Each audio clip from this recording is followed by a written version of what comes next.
Hello, on se retrouve pour une nouvelle vidéo bilan du mois, sauf que là ça va être sur les 4 derniers mois, janvier, février, mars et avril, et avec un nouveau format. Tu auras dans chaque partie l'intention du mois, si j'ai pioché une carte d'oracle pour appuyer cette intention du mois, tu la verras à l'écran, les échecs, donc échecs du mois pro et échecs du mois perso, les réussites du mois pro et perso, et en dernier, le déclic du mois. Si cette nouvelle organisation te plaît, tu peux me le dire dans les commentaires, au moins je sais que je pourrais faire ça pour la prochaine fois. C'est parti directement.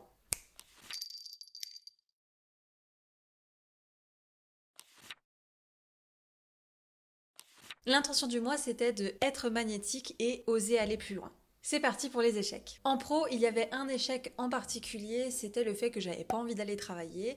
Je t'avais déjà fait un bilan du mois où je te parlais du fait que j'avais pas envie d'aller travailler. Là, c'est un peu différent. Et ce qui est compliqué pour moi, c'est que j'adore mon travail et du coup, j'arrivais pas à comprendre comment je peux autant adorer mon travail et pour autant pas avoir envie d'aller travailler.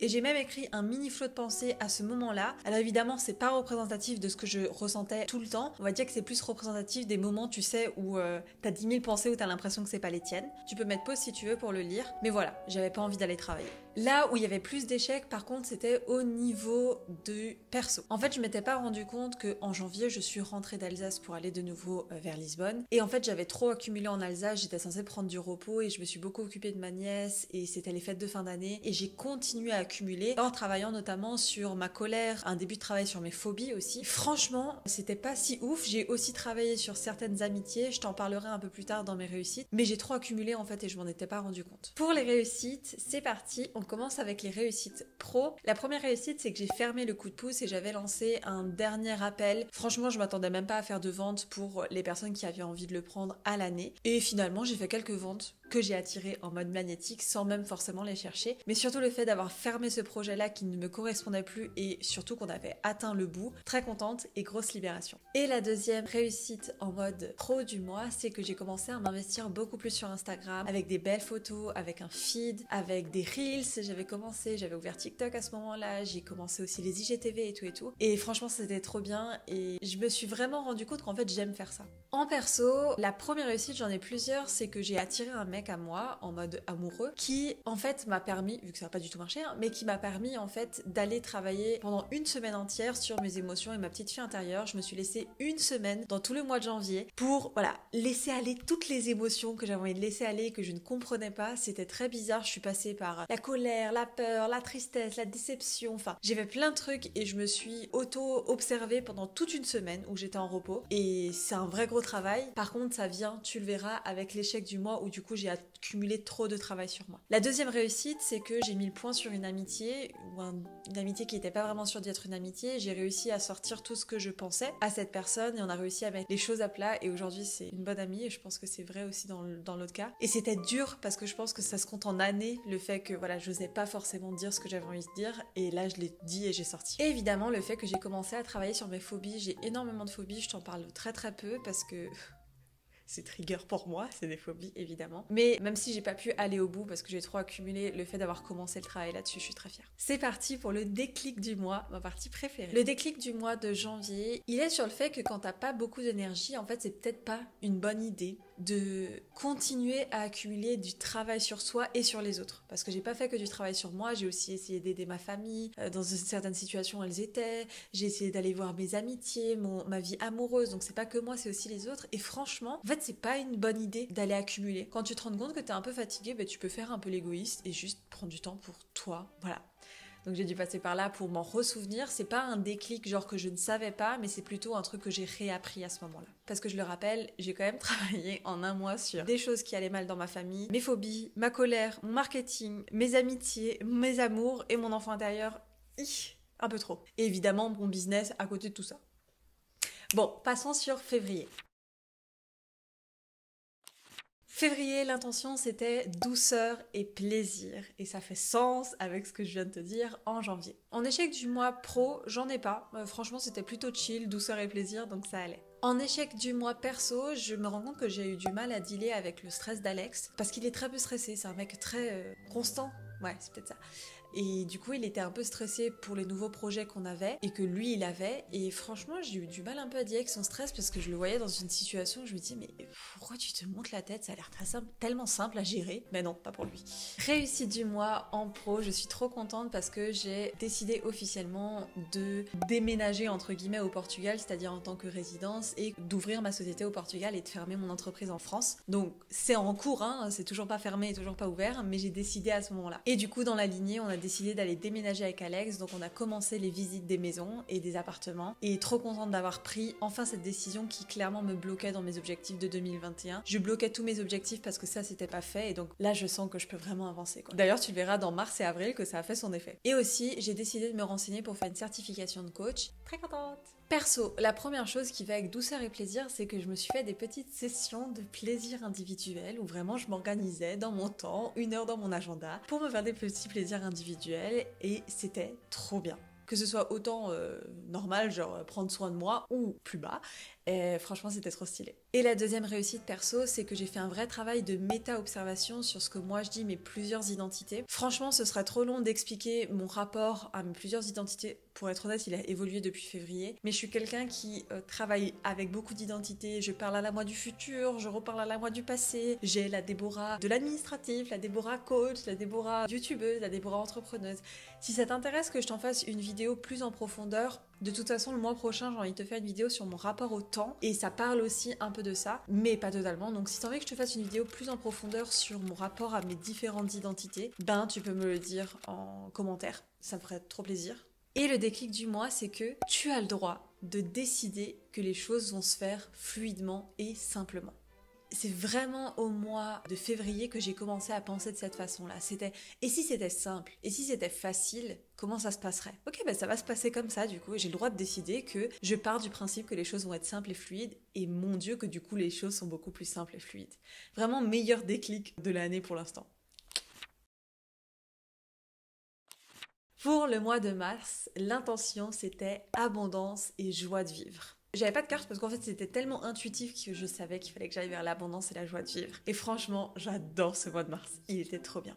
Alors on commence avec les échecs. Il n'y en a pas!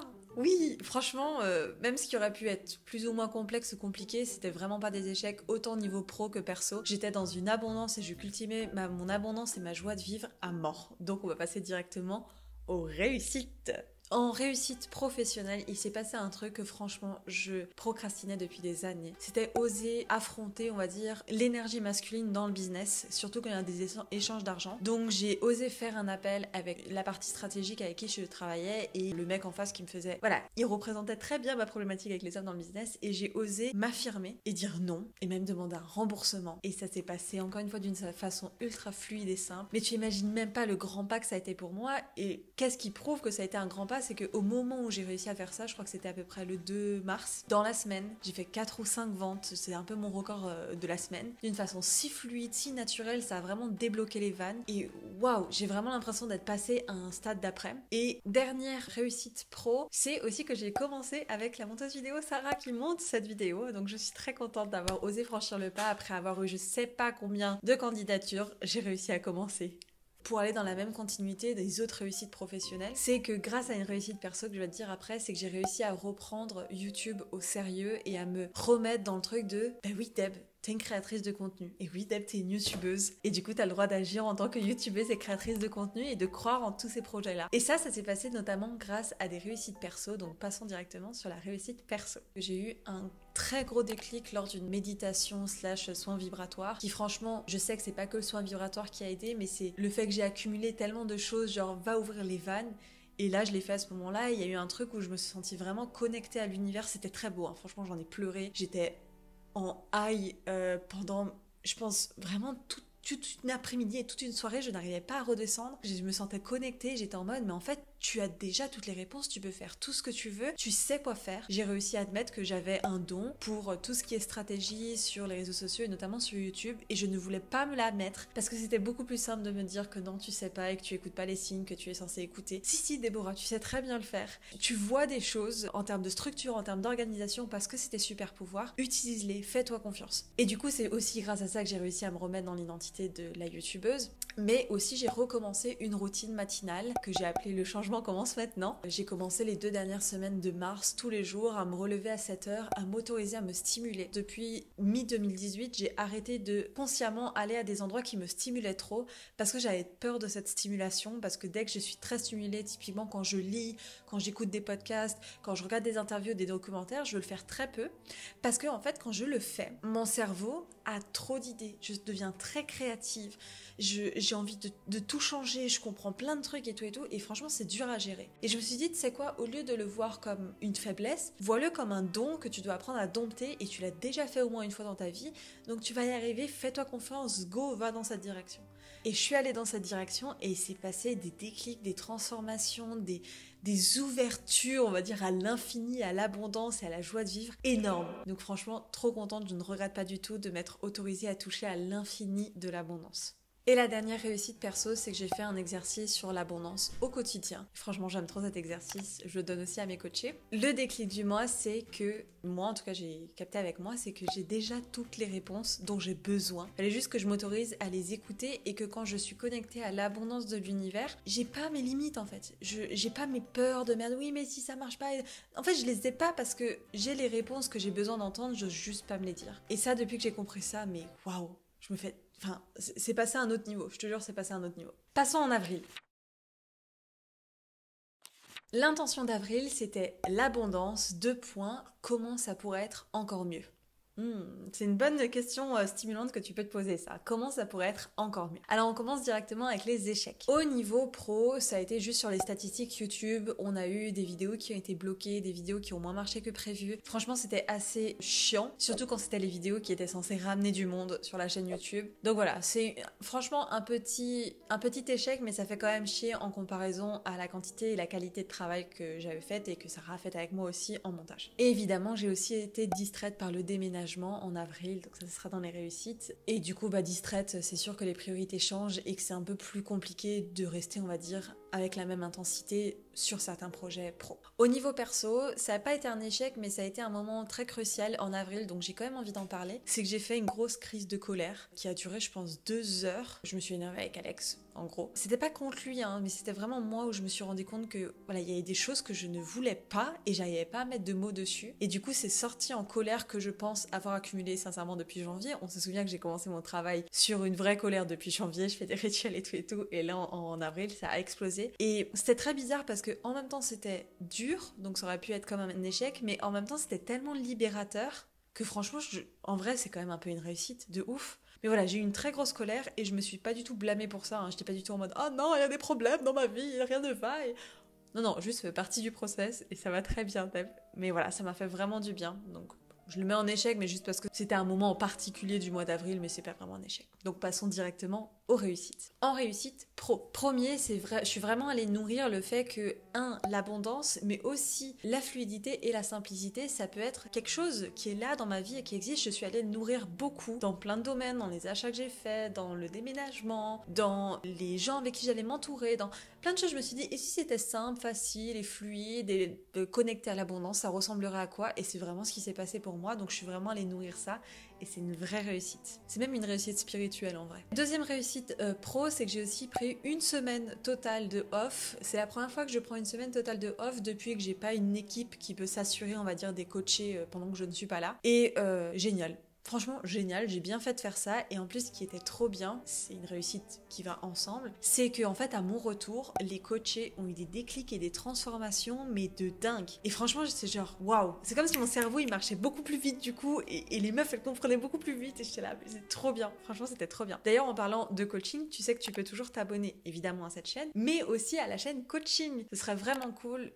Donc, go, je t'attends là-bas. Et la dernière réussite, c'est ma vidéo sur Michelle Obama que j'ai faite sur la chaîne coaching dont je suis vraiment très très fière. On a fait un vrai beau travail avec Sarah et elle a pas beaucoup marché pour le moment, mais j'en suis tellement fière sur le travail qui a été fait et je sais que les personnes qui l'ont vu, ça les a beaucoup impacté en fait vu les commentaires et vu les retours que j'ai eu, donc j'en suis vraiment très très fière. Je te la mettrai dans le petit i. En perso, évidemment, c'est le fait qu'on a déménagé. Donc ça a été très simple, la recherche d'appartements et de maisons. On a déménagé dans notre coup de cœur. On a une terrasse, je m'y sens trop bien. Vraiment, on a fait 3 visites. La 3e, c'était la bonne. On est passé en priorité en termes de qui allait prendre cette maison, alors qu'il y avait plein de gens qui étaient dessus. Alex avait clairement pas le meilleur profil, mais ça s'est fait fluidement, tranquillement, et c'était trop bien. Donc on a déménagé, on a meublé, et c'était trop bien. Franchement, c'était une vraie réussite. Et la dernière, c'est qu'en lien avec ça, j'ai commencé en avril, vraiment officiellement les papiers pour avoir ma résidence au Portugal. Pour la société, ça attendra certainement le mois de mai, mais voilà, la résidence, ça a déjà commencé, je suis très contente. Et le déclic est très important que je vais te dire sur le mois d'avril, c'est la notion que ça peut continuer à aller bien, être fluide et simple, parce que souvent, on a ce truc de « ouais, mais quand c'est trop beau et trop bien, on sait qu'on va redescendre à un moment donné », et à chaque fois que j'avais cette pensée que quand est-ce que ça va redescendre, je me disais tout le temps « non, je suis pas obligée de penser comme ça ». Je peux penser aussi que ça va continuer et que ça va continuer et que ça va continuer et que ça va continuer. Et franchement, ça continue beaucoup plus longtemps que ce que je pensais. Et du coup, le déclic, c'est que ça peut continuer, ça peut même devenir ta nouvelle norme. Et c'est vrai qu'il y a plusieurs fois où je me suis levée au mois d'avril et je me suis dit, j'ai l'impression d'avoir des nouvelles normes dans ma vie. Des choses me paraissent beaucoup plus normales sur ma qualité de ma vie, sur la facilité à faire des ventes dans mon business, sur les gens qui m'entourent. Voilà, sur plein de choses, je suis juste en mode, c'est mes nouvelles normes, c'est pas juste une exception. Et t'as le droit de voir aussi les choses comme ça. Voilà, donc on a fait les 4 derniers mois, on a vu les échecs, les réussites, les déclics. Pour moi, c'est très important aussi de rajouter la partie échec parce que je veux te montrer que c'est pas juste des réussites. Souvent, ça va aussi avec des échecs. Des fois, il y en a pas, des fois, il y a pas de réussite, mais il n'y a pas forcément d'échec. Enfin, voilà. C'est assez nuancé et c'est ok. Et c'est trop cool aussi que ça soit comme ça. Et ça donne plus de réalité et d'authenticité aussi à ce que je vis, autant niveau perso que pro. Donc j'espère vraiment que cette vidéo t'a plu. Comme je te le dis, dis-moi en commentaire si tu préfères ce format-là, un peu mois par mois, avec, comme on l'a dit, l'intention, les réussites, les échecs et le déclic. Si tu préfères comme ça, franchement, moi j'ai l'impression de préférer comme ça, donc dis-le moi en commentaire. Et si tu as envie de me faire un petit bilan des 4 derniers mois sur ce qui t'est arrivé dans ta vie et ton business, c'est avec plaisir. Je te laisse sur ça. Bye bye!